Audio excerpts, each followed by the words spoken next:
Hello guys welcome back to a new video. आजकेर এই ভিডিওটাতে আমি তোমাদের সাথে কথা বলবো হসপিটাল ম্যানেজমেন্টের কিছু ইনফরমেশন রিলেটেড, লাইক রিসেন্ট কিছু ইনফরমেশন আমি যেগুলো তোমাদের সাথে শেয়ার করতে চাই। এর আগে এ নিয়ে আমি অনেক ভিডিও বানিয়েছি, বাট সেই ভিডিওগুলোতে আমি সেরকমভাবে বলতে পারিনি। আর এগুলো নিয়ে ছোটো ছোটো টপিক যেটা আলাদা করে একটা ভিডিও বানানো যায় না। সো আমি সমস্ত কিছুকে একটা জায়গায় এনে একটা ভিডিওর মাধ্যমে তোমাদের সাথে শেয়ার করতে চাইছি।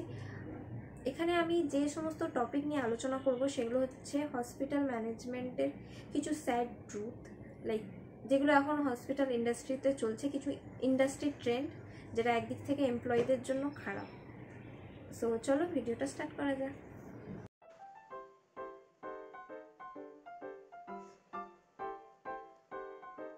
ফার্স্টে আমি যেটা নিয়ে কথা বলবো সেটা হচ্ছে ওয়ার্কলোড। হসপিটাল ম্যানেজমেন্টে ওয়ার্কলোড ডেইলি বেসিসে বাড়তে থাকছে।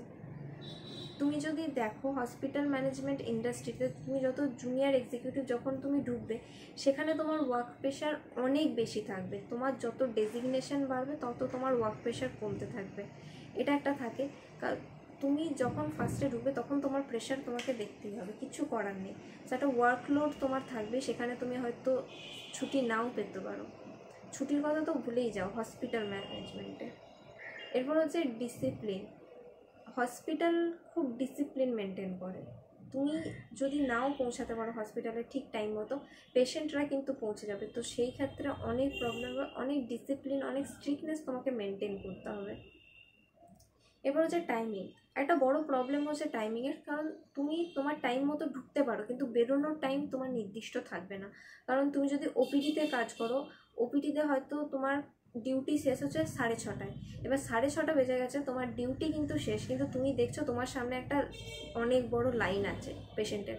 তুমি কি সেই পেশেন্ট পার্টিদেরকে বলতে পারবে যে টাটা বাই বাই, আমার ডিউটি শেষ, আমি চললাম, কালকে হবে?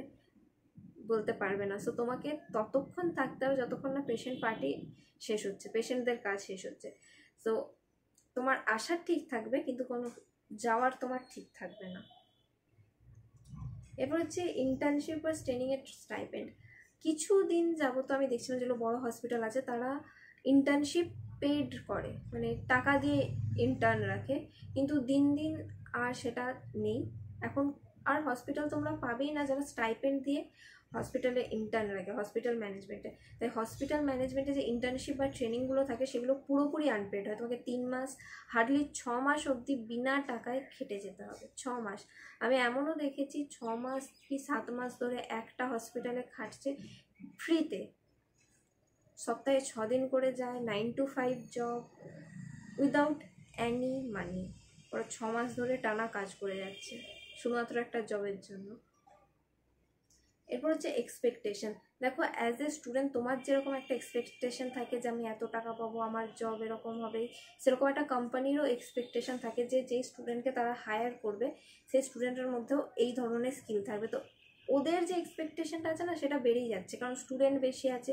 একটা না একটা ওরকম স্টুডেন্ট খুঁজে পাবে। পার ইয়ার যে পরিমাণে হসপিটাল ম্যানেজমেন্টের স্টুডেন্ট পাস আউট করে, সেখানে একটা না একটা স্টুডেন্ট তারা পেয়েই যাবে ভালো স্কিলওয়ালা, যে ওর স্যালারি রেঞ্জের মধ্যে আসছে।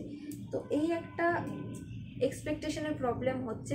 সো তোমাকে ভালো স্কিলস তৈরি করতে হবে, তোমাকে আরও স্কিল থাকতে হবে যাতে তুমি যদি অ্যাপ্লাই করো তোমার প্রেফারেন্সটা সবথেকে বেশি হয়। তো আজকের ভিডিওটা এইটুকুই। যদি তোমাদের ভালো লেগে থাকে অবশ্যই চ্যানেলটা লাইক, শেয়ার এবং সাবস্ক্রাইব করে দিও। আর কোনো প্রশ্ন থাকলে অবশ্যই আমাকে কমেন্টে জানিও। তো টাটা গাইস, দেখা হচ্ছে পরের ভিডিওতে। টাটা।